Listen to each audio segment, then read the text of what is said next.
Okay, let's try again. Good day, good morning, pleasant day to all of you. Welcome to the program agenda, and I hope this time you can hear me. And it's just one of those, I don't know, sabi nila, August is the ghost month. Mukhang minumulto kami dito. We had a whole week of technical problems, cables, etc. We sorted that out thanks to PLDT, home internet, home fiber internet. They sorted that out. We have really fast internet, but the problem was medyo nagkakaroon tayo ng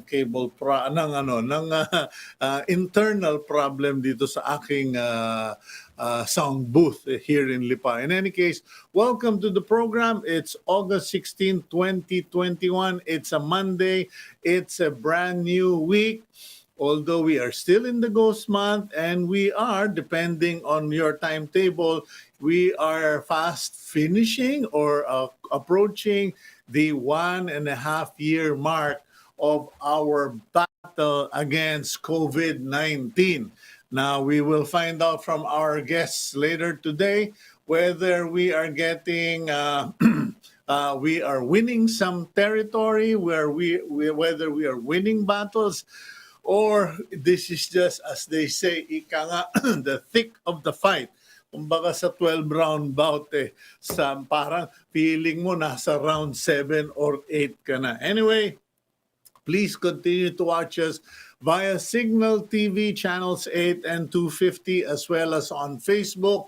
And doon po sa mga kaibigan ko na nanonood sa Facebook, tas biglang pag nawala ng signal, kuya, wala kaming makuha. Magpakabit na po ng Cignal TV. Okay, and you can also contact us via SMS or text message 0968 704-7736. Okay, before we go to today's interviews, let's go to the front page of the Philippine Star.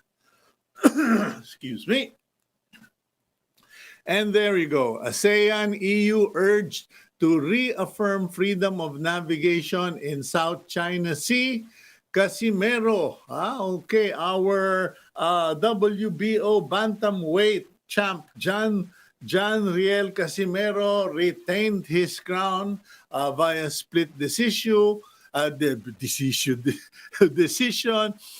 then the front page, the headline of the Philippine Star is Delta variant continues to spread. First lambada variant has been detected. Mayor Oscar Moreno tests positive for COVID-19. Sana naman po wag seryoso. I hope he's asymptomatic. COVID cases reported over the weekend, 14,749. Excuse me. OCTA sees new cases still rising this week. And then the Congress or House of Representatives wants COA briefing on DOH COVID fund use. NTF asks vaccine makers for faster, larger shipments. Presidential Adviser on Entrepreneur Concepcion is asking or suggesting that the LGUs vaccinate 70% of its citizens to avoid lockdowns. And in the U.S., children hospitalized for COVID at a record high. Okay, let's now go to the news behind the front page. The Delta variant continues to spread in the country despite an ongoing strict lockdown in Metro Manila and other parts of the country. The Health Department reported the detection of 182 more Delta variant cases, bringing the total to 807 Delta cases. Aside from this, the DOH confirmed the first case of the Lambda variant in the country. Yan na po, no? 14,749 cases, bago 14,749, and deaths 270 deaths. Okay, as of the weekend. Meanwhile, in other news, Speaker Lord Alan Velasco has invited Commission on Audit officials to brief House members on the Health Department's alleged mismanagement of its 67.3 billion COVID-19 fund. Velasco said the briefing will be hosted this week by House Committee on Public Accounts Chair Jose Singson Jr.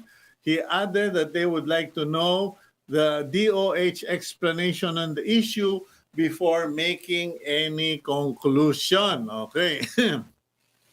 Medyo napapansin ko lang parang napapa-front page na lagi, frontliner na ngayon ang Congress whenever there is an issue regarding our COVID situation or health situation. And LGUs under lockdown were advised to vaccinate 70% to 80% of their constituents to avoid the strictest quarantine restrictions in the future. Presidential Advisor for Entrepreneurship Joey Concepcion said, by creating bubbles for fully vaccinated, certain places could avoid lockdowns and business would be allowed to recover. That has always been the suggestion of many people, but it would seem that a strategy to achieve that is really not in place. Kasi po, ang nangyayari, merong patakaran, the national government, IATF has a policy, and then the ball is passed to the local government, and then when the LGU says, where's our vaccine so we can vaccinate? Oh, we don't have enough supply and we're going to prioritize Imperial Manila.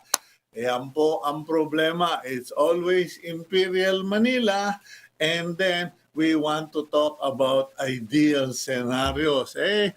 Compliment to Joey Concepcion. He has been pushing hard, doing everything. He has been very innovative. But you know, he's beginning to look more like the administration's deodorant against incompetence kasi napapaligiran siya ng maraming taong either incompetent or ika nga petered out. I wrote in my column today for the Philippine Star that many of the national leaders, IATF officials, have done nothing but talk lately. Puro na lang, explain. And your explanations are appreciated, but the fact of the matter is we need to trace, we need to test, we need to vaccinate, etc. We need to treat. We cannot treat because we don't have enough hospital beds, because we didn't build enough hospitals. We cannot trace because we did not structure the tracing system in the Philippines. Kumbaga pag naubos pondo, goodbye. O natapos na yung search, goodbye. And then we don't have testing because it has always been argued against by certain people who keep saying there's no money. But you have money to build. Nice Clark City, build, etc. But not to trace. So, mapapagod lang tayo. Anyway, let's go for the quote of the day. It comes from the book of Philippians in the Bible, chapter 4, verse 6 to 7. Do not be anxious about anything, but in every situation, by prayer and petition, with thanksgiving, present your request to God, and the peace of God, which transcends all understanding, will guard your hearts and your minds in Christ Jesus. So, okay. Sabi nga, magdasal na lang tayo. Pero please, wag naman ninyong pagdadasal. Nakunin na sila ni Lord o ipasidemonyo nyo. Okay, some might say, Cito, what are you talking about? What are you saying, pasademonyo? Well, it's also in the Bible. When St. Paul said, I have given them to Satan, di ba? Kasi there were certain individuals who were really heretics, who were antichrist, and Saint Paul finally lost it and said, I turned them over to Satan. For us, if you're not happy with certain people, with certain leaders, pray for them. Okay, pray for them. When I wrote about my article today in Philippine Star, Cito, okay, petered out. Kumbaga, petered out means, it's originally referred to as to Saint Peter, whose faith diminished towards the nearing of the crucifixion, okay, or a mind that has lost its resources. I am worried that our national leaders, our IATF people, are beginning to be petered out or nauupos na. Wala na ngang gamit, wala na ngang makuhang suporta para sa laban, baka maubusan pa ng lakas. So we need to pray for them.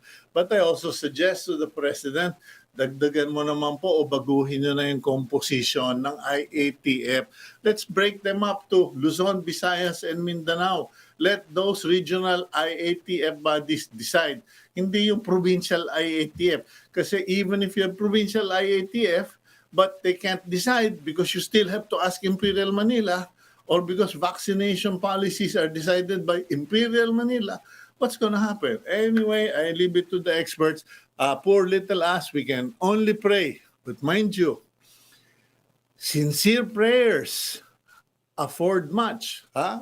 If we sincerely pray, want good for these people and for ourselves, we're going to get ahead of this ball game somehow. By the grace of God, and simply by the grace of God. Okay, let's move forward to our first guest for a quick roundup of data. Let's bring in Professor Guido David of the OCTA Research Group. Professor Guido, good morning, sir. Hi, good morning, Cito. Napaka-sunny sa area niya. Thank you, Lord. This is the only blessing I have. Okay. Guido, Professor David, could you just help us, please? Because over the weekend, there were a lot of concerns. Where are we statistically in terms of your numbers and forecasts regarding COVID-19 and the impact of the ECQ? Because pataas ang mga kaso. What's your assessment? Well, Cito, we shouldn't be we shouldn't be panicking too much sa pagtaas. Well, syempre it's a concern, pero ibig sabihin in terms of yung sa Metro Manila, what we do know based on history, when we implemented lockdown no March, it took mga 4 weeks before we saw a decline in cases. So medyo matagal talaga nararamdaman yung impact ng lockdown. Hindi naman siya agad-agad na magsisimulang bumaba. So if we're seeing an increase in the number of cases, hindi pa naman yan cause for alarm na things are not working. Maybe we could have a stricter implementation lang ng ECQ this coming week. Pero ibig sabihin,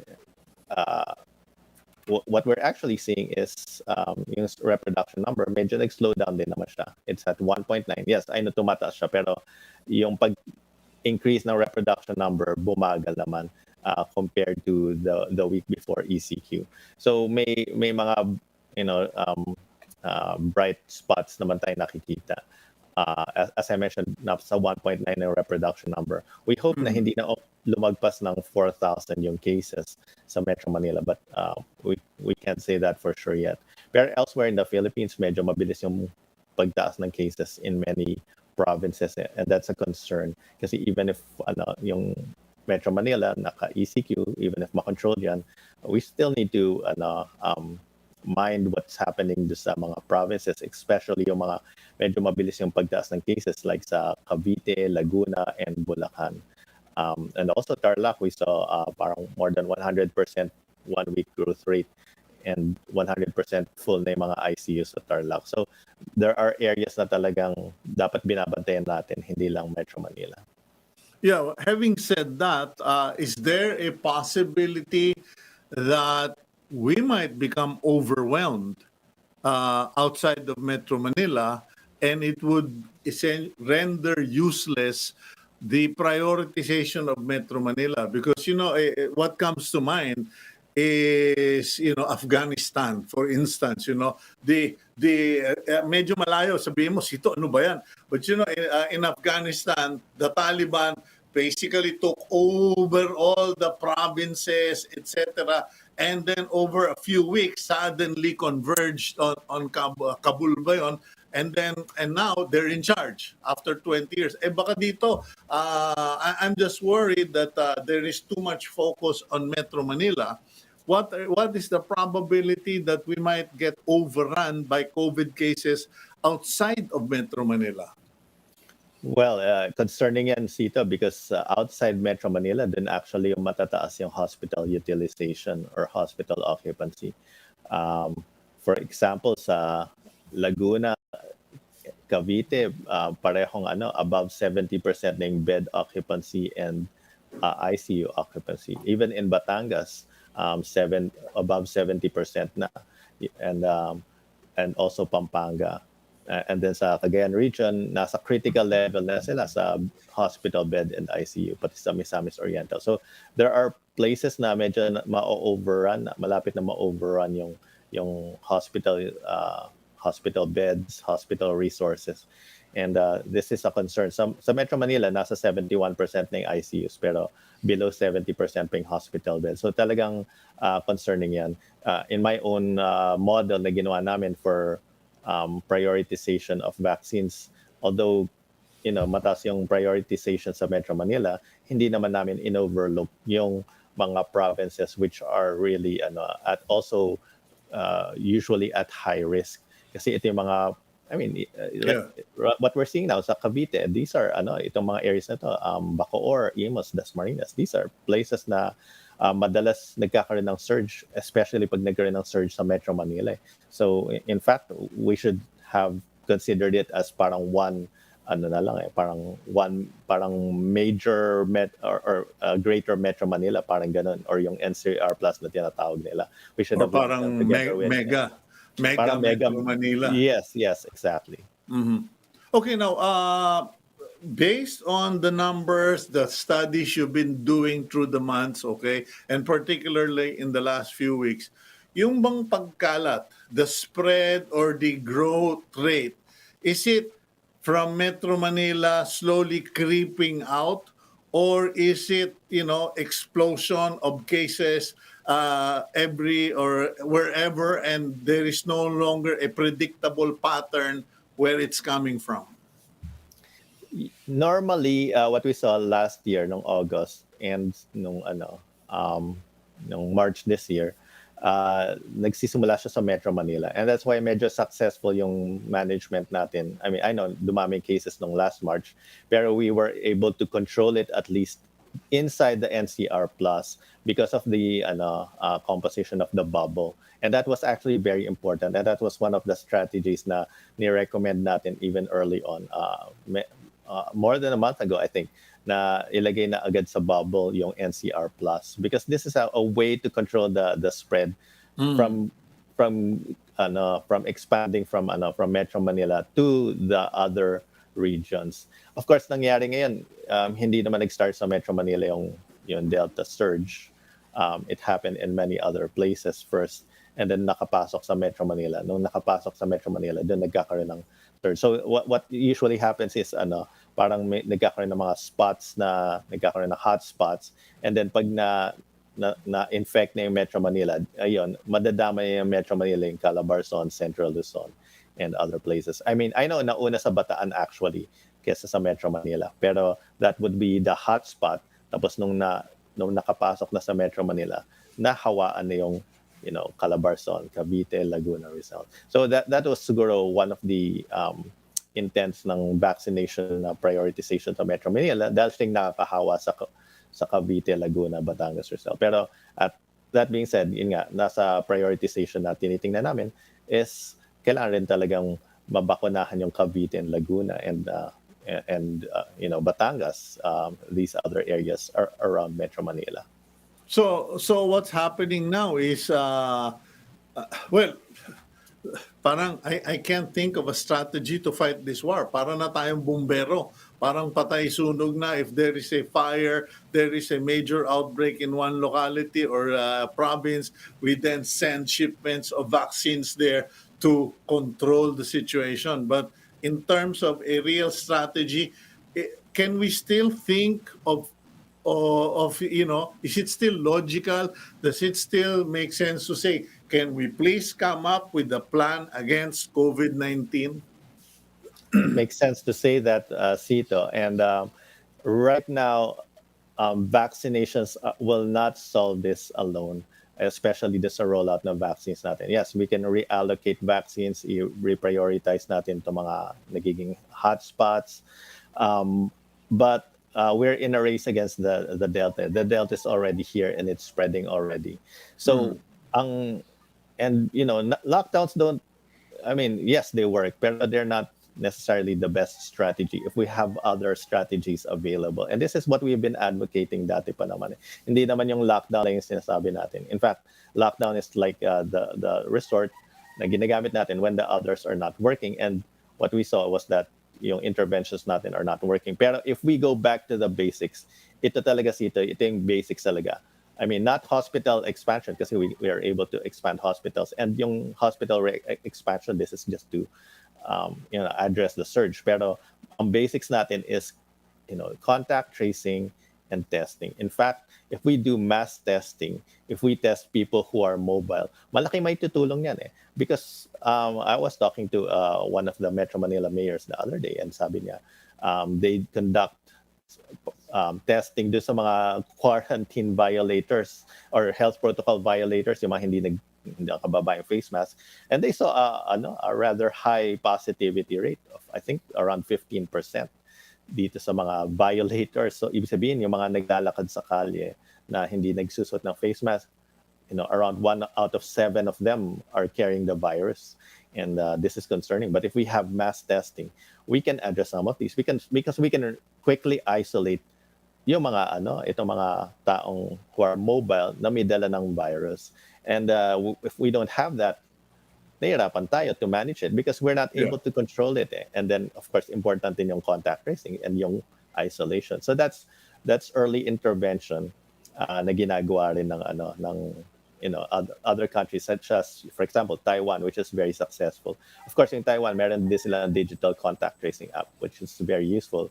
Yeah. Sa atin, ang alam ko, yung issues nito, yung about data privacy. Pero I mean, if it's to solve the pandemic, even if we just waive the data privacy issue this time around, just to solve the pandemic, I would support that. Kasi I think, yeah, I think this is one situation where we adopted a law. Kasi ganyan naman tayo. We always adopt laws from the West, and now we stick to our guns even if we are faced with the fact that this data privacy, while it is useful in the normal things, it is useless nowadays because it's preventing us from telling the public, yung kapatid nyo, kapitbahay nyo, o kamag-anak ninyo ay may COVID. Anyway, going to this issue of the Delta variant, Professor David, how many would you project? Kasi ikaw, napo-forecast mo eh. I hope I'm correct, no? I think there is 800 reported cases of Delta variant. Is that correct? If there are 800 na test na lumabas, in real terms or calculations, what is the potential real number of cases all over the country at the moment? I don't want to put you in the spot. I'm just talking about a mathematical calculation. Yes, Cito. And that's a very fair question. And hindi tayo nananakot when we say this because this is just based on sampling. Yung sampling distribution ngayon ng Delta variant, it's 49% of the sampled cases. It's been almost 50%. So what that means is kung 14,000 cases tayo yesterday sa buong Philippines, perhaps around 7,000 ay Delta variant. Ganon karami. And I won't be surprised because it's actually following yung logical progression ng increase niya based on what we saw in other countries. In the US, for example, nagda-double siya every 2 weeks. So what that means is, if we are not able to contain this, at some point, magda-double siya. In fact, kung susundin natin yun, it might be 100, close to 100% by in 2 weeks. Pero hindi naman tayo like the US na wala na sila halos restrictions. So we still have restrictions. So maybe we can prevent that kind of increase. Pero at the same time, it's still increasing. That's the concern. It may be 60% or 70% na ng sample. Well, let's say 60% ng samples by next week. And that would be, that would be concerning. Okay. As far as ECQ is concerned, let's go to. I hope there is some good news in that area. Are we managing to catch up like we did last year? Do you think the numbers will start going down? Kasi, the Delta variant was the game changer. It's the one thing we don't know much about, and we can't really analyze very well. We just know that it is highly contagious. Yes, it is a game changer, and that's why hindi pa nakapasok yung Delta. This was the one major factor that we were really concerned with. In fact, when we were talking to PA Joey Concepcion, even before this, we were talking about how to expand yung economy, yung safe spaces and all that. And then sabi namin, well, we can open up businesses, we can expand.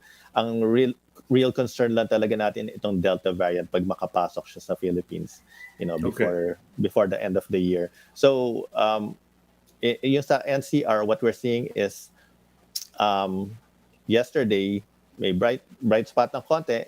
It was actually lower than the past 3 days. So I'm not sure if that means na magkakaroon na ng downward trend. At times like this na medyo unstable yung trend, it's hard to make forecast kasi gumagalaw-galaw siya na up and down, up and down. If it's going up continuously, mas madaling mag-forecast or pababa, mas madali rin mag-forecast. But at least there's some hope that maybe at least makakap na yung number of cases sa Metro Manila, and at least we can say na talaga nag-start na mag-take into effect yung impact ng ECQ. But I think we need to work hard regarding yung mga other factors na sinabi natin, yung contact tracing and even yung testing.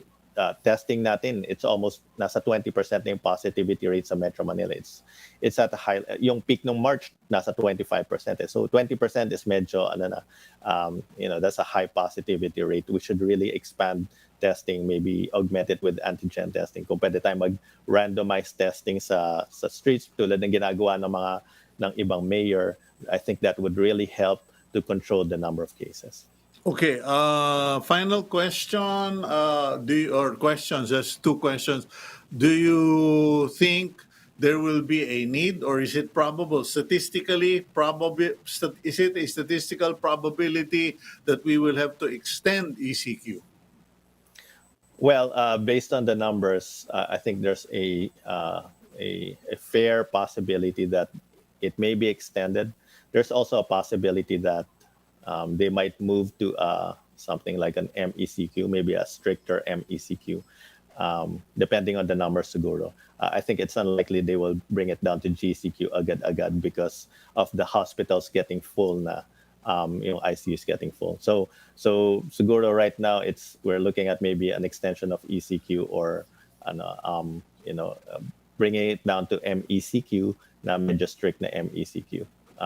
With a lot of limitations pa rin sa mobility. That's what just I'm seeing. Of course, we're not making any recommendations at this time. I'm just saying this is what I think will happen. Yeah, these are all forecast calculations and projections. Now, for the local government officials outside of Metro Manila, for the governors, mayors, what if they were to say, Dr. David, would the numbers telling you that we should all simply close down our borders to bring down the infections or to prevent the infections from coming in? Because you mentioned earlier that the surge or the growth is quite high outside the Metro Manila. Would you recommend those officials outside start clamping down or locking down their borders?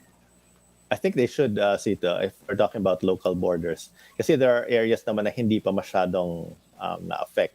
Even, for example, sa Region 2, sa Isabela, or the Cordillera region, they're not really having a surge right now. And I think it would be best for them to protect their borders right now because malaking threat ng Delta variant. Kumbaga, there's a storm happening, and yung mga other places, if they can protect themselves, that would be better than for them. Yun nga, hindi pa naman, it's not yet all over, pero there are places like Tarlac na nagkakaroon na ng increase. So, I mean, they should be protecting their borders right now. Okay, well, thank you very much, Professor Guido David. And for your sake and OCTA research sake, I will make it clear that you are not making any recommendations. You are merely addressing my questions regarding forecasts and probability para magbaliwanag yan. Thank you very much, Professor. Thank you, as always, Cito. Nice to be here. Okay, thank you. Okay, that's Professor Guido David of the OCTA Research Group. Puntahan naman po natin for the DOH side, let's bring in Dr. Ted Herbosa, Special Adviser to the National Task Force Against COVID-19. Doc Ted, welcome back. Thank you, Cito. Thank you for inviting me again. And happy Monday to you and to all your televiewers. Ay, salamat. Sana magdilang anghel ka. Anyway, Doc Ted, I asked specifically for someone to represent DOH because over last week, one of the well-known individuals in business, Chairman Sergio Ortiz Luis of the Philippine Chamber of Commerce and Industry, he was asking a theoretical question or whatever you want to call it. He said, okay, given there are so many COVID-19 cases, there is Delta case, etc. But what we need to know is how bad is bad. Compared to last year or ECQ2 compared to ECQ3, yung mga kaso ba ngayon, are they really mostly critical, serious to critical, or are they mostly mild and asymptomatic? Kasi parang yun yung debate as to whether we should open up and lift ECQ, etc. I love that question, Cito. That to me is a very, very pointed question because I'm a doctor, I'm a medical doctor, and we deal with infections, we deal with diseases. In fact, we don't make projections, we make what is called a diagnosis and a prognosis. And when you talk to a doctor about the condition of your loved one in the hospital, they'll tell you about the situation, which is the diagnosis, what we find. And number two, what will be our therapy, what will be our treatment. And number three, what will be our prognosis. So I will address it based on this. And the problem has been with this pandemic is that madami tayong other thinkers or other professions who are treating this like what they usually do. For example, if you just look at the numbers, you can't do that. In medicine, we're always taught by our teachers, never look at the lab, look at the patient. Because if you just look at the lab results and the numbers, you will always go wrong, which is the truth here. And this is why people are scared, because some people are just looking at numbers, making projections a la fortune telling, and then you scare the people. Well, Doc Ted, I respect you. I've always liked you, but please, I don't want to cut into my previous interview kasi ginagawa lang nila yung trabaho nila. Let me continue my point, and I will not cut into your previous because it's just democracy. People have a right to say what they want, and if that's their expertise, that's their expertise. Lahat tayo may kanya-kanyang agenda. Exactly. Okay. Walang eksperto sa COVID-19. Okay. So I come from my expertise is disaster medicine. Chaos, di ba? And chaos is very hard to predict because it's very hard to control. The idea of fighting disaster medicine is really to get a level of organization so that you can control what you're dealing with. For example, a typhoon, mass casualty, or in the case of an epidemic or a pandemic, the number of cases and the people dying. That's Okay, the goal. so where are we? That's the goal. So we're okay, no? We are in a second year of a pandemic. And if you review what happened in the influenza pandemic, you will see that it caused a duration of anywhere from 3 to 4 years, wherein the influenza virus circled around the world. And then eventually, today, we continue to have the influenza virus in all its different variants and serotypes. So this is what I'm saying. People are expecting that it will end like the other. It just ends and it becomes zero. No, what will happen is we will have to coexist with this particular virus, the SARS-CoV-2, and that's why people are getting scared because it's like thinking about cancer or thinking about some weird disease that there is no treatment. The truth is there is a progression of this illness and this pandemic, and the fact that there are things we can do, there are things we can control, and there are things we cannot control. So that's very clear. And the things we're doing are actually the same, despite all these different variants. The methodology of all the different countries in the world are the same. It's the same. It's actually staying at home, preventing the transmission, protecting the health testing, protecting the healthcare workers, repurposing parts of government, and recovering the economy. That's very clear, very simple. Yan. Any epidemiologist will tell you that. So that's the problem. Is many people are speaking and nagugulo yung mga tao na ma-muddle yung issues. So we need to understand it from that perspective. How does a pandemic happen? A virus circles around the world, infects millions of people, kills millions of people. What do we do to stop it? So there are many things we can do. And I enumerated it. Staying at home is because you break transmission and you slow down the virus by staying at home. Number two, you test. Tama yung previous guest mo. We should test. But I disagree with him when he says mass testing. Kasi mali yun. You cannot test everybody because you will waste very, very important and expensive resources. If you test everybody, you may have to use several different tests. I think to be able to that actually issue. do that. I think Doc Ted, that issue about mass testing. First, I'm the one who mentioned it, but that is in reference to what one of your colleagues said, no, na hindi nga raw practical or effective yung mass testing. But on the other side, we also cannot live with minimal testing. Kumbaga parang testingin mo lang kasi may tama na. That also is illogical because someone is already manifesting, we test them just to be sure that they Actually, really that's have the COVID. recommendation, Cito.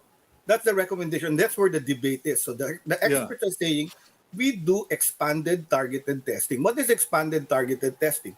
You are exposed. You need to be observed for a few days and you need to get tested if you start to develop symptoms or after 4 days, 5 days. That's You treatment don't have symptoms, you protocol. need to be tested. If you have symptoms, you're in the ER, you're not cannot breathe, and you're a suspect, we will test you. So But you use the Doc test Ted, resources wait, correctly Doc Ted. because you cannot waste your resources for people. Kasi magkakadebate tayo on the way we treat medical cases. No, Because I won't that debate is for with the you. licensed physician to decide. Yeah, I won't Not debate for with you other because PhDs you're to the decide. doctor. No, wait. Oo. I won't debate with you because you're the doctor. I agree. Okay, I agree. Kung may tama, nasa ospital, may Yes. sintomas na Yes. i-testing natin. But there Correct. is also the issue of keeping testing minimal or only because it's already manifesting. There is the suggestion by many people that we should expand it a little more. Hindi naman The yung word is wrong, 110. Cito. Hindi naman yung 110 million Okay, tama. Filipinos, pero mag-random testing para So let me malaman rephrase natin that. sa Let me barangay. rephrase that. That the Oh. word is not mass testing, and I disagree with people pushing for mass testing because they don't Okay. understand testing. Siyempre, What hindi they natin, should do, what mahal they should yun eh. request for is access to testing. When a person needs to be tested, dapat Okay. ma-test siya kaagad. Good, So good. that's what we need. What Okay, we need is access to testing. we Huwag agree ka on maghingi ng something. mass testing kasi mali yun. Okay. Wag na natin debatin yung mass testing. Sayang ang ere, sayang oras. Pero Sige. okay, Okay. access to testing. Paano naman yan mangyayaring access to testing, Doc Ted? 3,000 pesos. Oh, sabihin mo na yun doon sa Philippine Children's Medical Center, 1,000. Naubos na yung pondo. So parang and also, bakit ako magpapatest? Wala naman ako nararamdaman. Yung pala, symptomatic.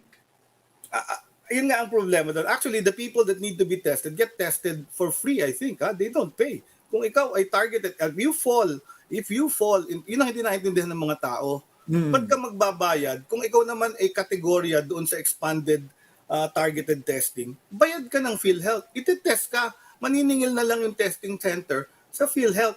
So hindi kasama ka doon. Ang problema, madaming tao gusto magpa-test, hindi sila kasama doon sa targeted testing. So magbabayad ka talaga kasi hindi naman marireimburse yung laboratory doon. Kasi nagpa-test ka lang dahil gusto mo magpa-test.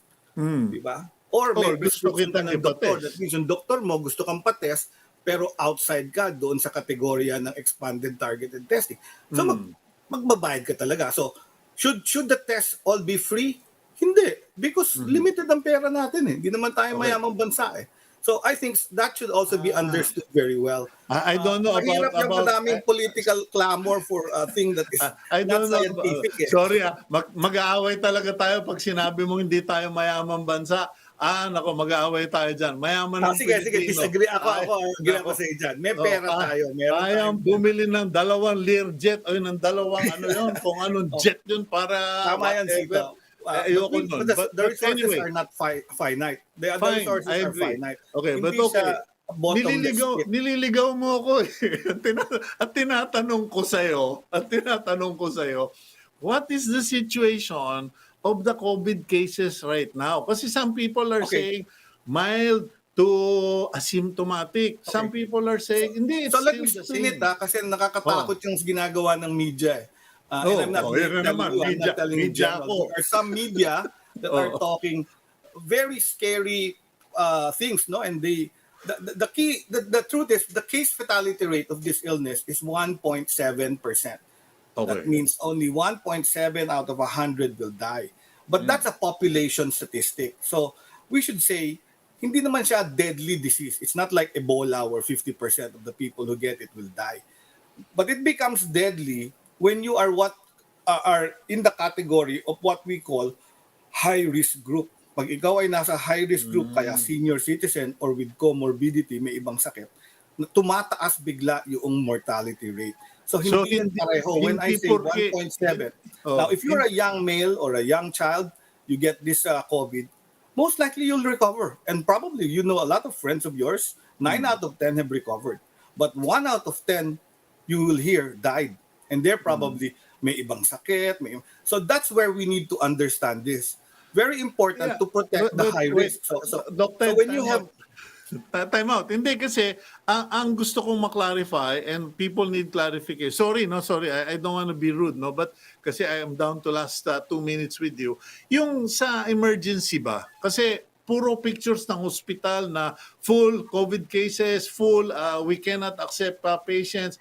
And people are asking, mas marami bang ngayong na ICU than before?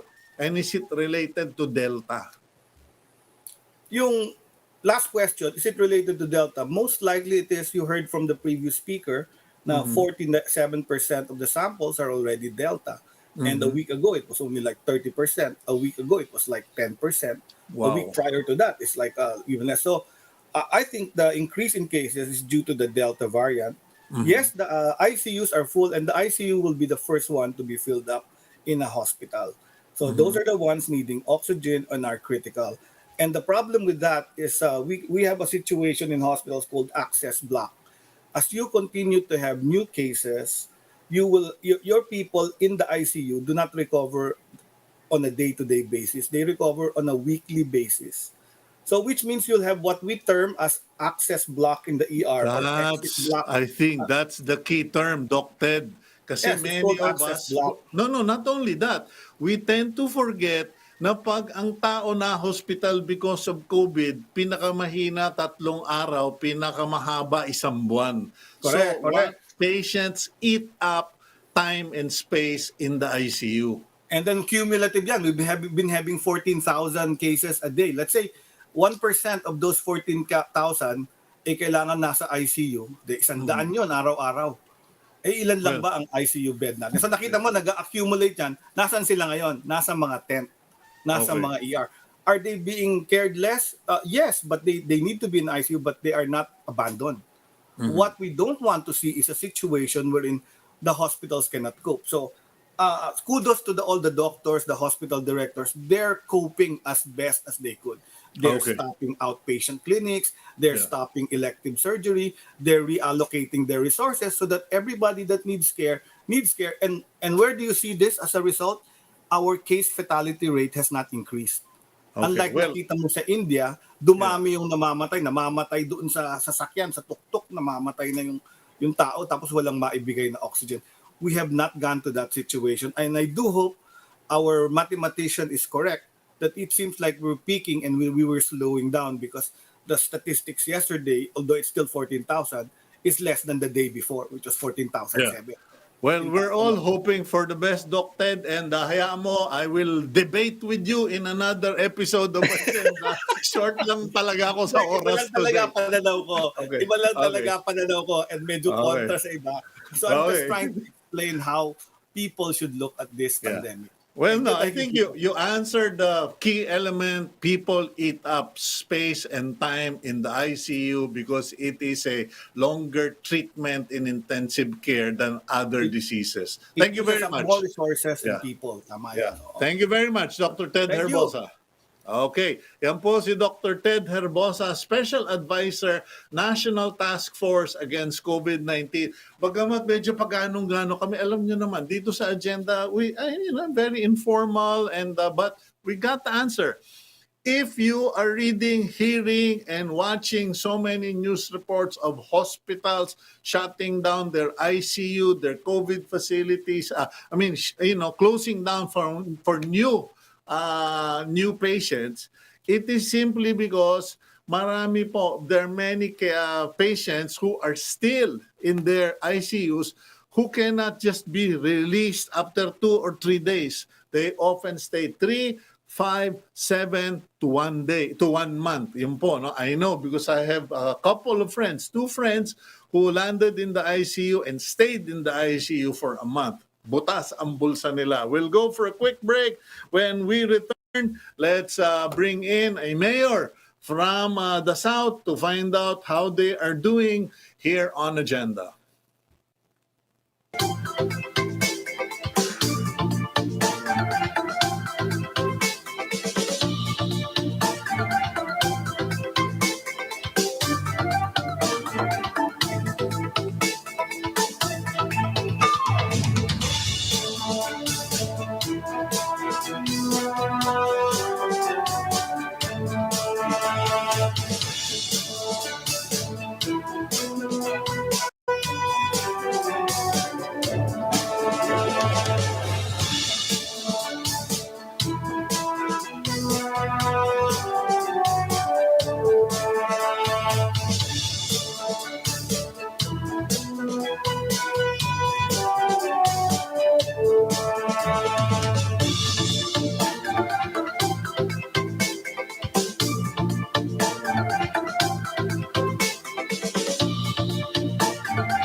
Okay, welcome back to the program Agenda. I'm your host, Cito Beltan, and you are watching Cignal Agenda via Cignal TV channels 8 and 250 and through the technical support of PLDT Home Internet Fiber Optic, okay, or Fiber Optic Home Internet Service. Okay, now, yun po, no, just a quick review. Our first interview, Professor Guido David, said or stated that as far as the data is concerned, 47 to 49%, if I'm not mistaken, of the cases reported and tested were Delta variant. Okay, sinabi kanina ni Dr. Ted Herbosa, 3 weeks ago, it was only 10% of cases. And then last week, it was 30%. And this past week or the week before, and then this past week, it's 47%. So clearly, Delta variant is catching up. and because medyo ngayon 50% kasosyo lang siya, but if we are not able to control it, it may become the dominant variant or virus here in the Philippines for COVID-19. Now, also, there is a growing, there are outbreaks all over the Philippines, and if we are not able to control the situation, the problem may be greater outside Metro Manila than in Metro Manila, particularly because of the Delta variant. So let's go now to our friend and someone who has been giving us an update regarding Cagayan de Oro, Mayor Oscar Moreno. Mayor Moreno, good morning, sir. Hi, Cito. Good morning. Good morning. Very animating yung discussion mo kanina. Ang galing. And good that you had brought them in your show, in your program. Very informative po. Yeah, well, you're the third part of the Trinity, so to speak, no? And I'm worried because while everyone is focused on Metro Manila, my greatest fear is what might happen is that matira na lang Imperial Manila, tapos tayo sa probinsya ay nagkasunog-sunog na at torn to pieces. Now, what is the situation first in Cagayan de Oro? Because I know you have a problem there, and what are you planning to do about it to protect the city and its constituents? Well, Cito, ang ating healthcare utilization rate still is at high risk. Nasa 82% plus ang ating average, no? And although kaya naman ng capacity ng Northern Mindanao Medical Center, our Apex Hospital, pero it's not just capacity alone. Ang mabigat dyan yung manpower. Mm-hmm. No, yung mga mechanical ventilators, lalaban yan anytime as they are stationed. No? Mm-hmm. Pero they have to be operated by people. And yun ang, sa nakikita ko, yun ang, ang sensitive issue. And dumadami ang cases sa region. I have seen a steady rise, no? And ang Cagayan de Oro is now beginning today. Nasa MECQ na tayo. Mm-hmm. Pero in-explain ko nga nating mga kababayan, it does not mean that we are less risky now. It's just that the economy needs some breathing space, no? Yeah. And but hindi rin naman lockdown ang solusyon, no? Yeah. Dahil limited ang niyan, no? Yung ngayon bahay-bahay ang infection eh. Yeah, but Mayor Oscar, Yeah. that's my concern because in my Yeah. last interview with Mayor Joy Belmonte, she pointed out na nung huli kami nag-usap a few months back, the infections were at the work area or in offices or factories. Now the infections are at home. Yes. And pasensya ka na, alam mo naman ako, masyado akong speculative. I'm speculating that is it possible that while we have vaccinated all our A4s or yung mga nasa offices, nag-uuwi naman sila or they are bringing home the virus that they pick up outside to their homes, which is why. Because, I mean, if everyone is staying home, where is the virus coming from? So how do you make the compromise between opening your economy and solving this problem of domestic infections? Well, talaga, yung face mask, no? Kahit sa bahay, dapat mag-face mask, no? And yung simple thing like serving spoon, no? Drinking water from the same glass. Siyempre, tayo mga Pilipino, malalambing tayo. Sito, no? So it's going mabigat, it's very going difficult. Okay. Anyway, before we run out of time, what are the quick steps or what are the immediate measures you are planning to take to control? Because congratulations, you went from ECQ to MECQ, correct? Tama po. Okay. But So, nagkaroon na ng improvement. What steps are you planning to keep it steady or in fact even go to GCQ? yun lang talagang minimum public health standards, and then vaccination. And then of course yung ngayong umaga we will inaugurate a room sa ating city hospital. It's a level 1 hospital, Chito, and it was never really planned to admit COVID, no? Pero given the situation, naging hospital of last resort. So ngayon we are coming up with infrastructure sa isang building, and it has not been easy dahil siyempre mapupulyot yung entire complex, no? So we had to design it in such a way na merong sariling entrance and exit and may sariling elevator, and mabigat, but today we're going to use an area where around 20 to 30 of those na nasa hindi naman sa daan, no, pero nasa loob ng premises ng hospital pero nasa labas ng building. Para lang matanggap dito dahil I gave Okay. the instruction, huwag tayong mag-deny, no, dahil ang usapan naman ang severe to critical doon sa Northern Mindanao Medical Center.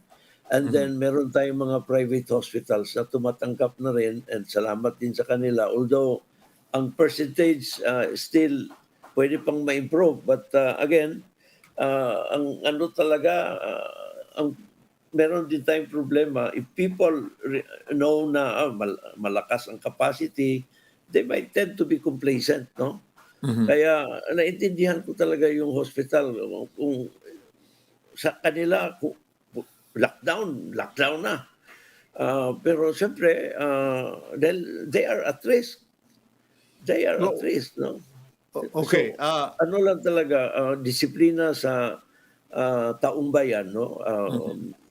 Ano lang talaga, ingat, depensa, and depensa rin para sa inyong mahal sa buhay. Okay, so I'll have to leave it at that, Yeah. Mayor Oscar, and I hope mag-improve pa kayo from MECQ to GCQ. And ikaw ba kaya ba ninyo mag-pass ng ordinansya na kahit sa bahay nakamask? Well, nakikita nagkakahawa na, and ang delikado ngayon, the trend is showing that we have been having this daily briefing, no? Yeah. There is a trend na ang mga bata are getting infected. Mga bata, Chito. So I guess you're just going to have to promote it on radio. Kilala ka Yes, naman dyan yes. through radio, etc. Ano lang talaga, tsaka 3 batches na kami ng Delta. Kaya sabi ko nga, we need to assume na nandito na ang Delta.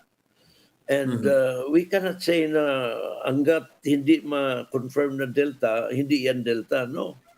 Kitang-kita, Chito, pamilya-pamilya, buong household tinatamaan. Okay. And ang bigat talaga. So, ang importante is kailangan din yung collective cooperation ng ating mga kababayan. Without their support, we can never prevail. We can never win this war. Well, we will include Cagayan de Oro and its people and you, Mayor Oscar, in our prayers. Thank you for your time today. Salamat po, Chito. Thank you very much. Take care. Yan po, si Mayor Oscar Moreno ng Cagayan de Oro and Cagayan de Oro City, and we will have to leave it at that. We've run out of time. Thank you very much for joining us here on Agenda. Keep it here on channels 8 and 250. We are One News.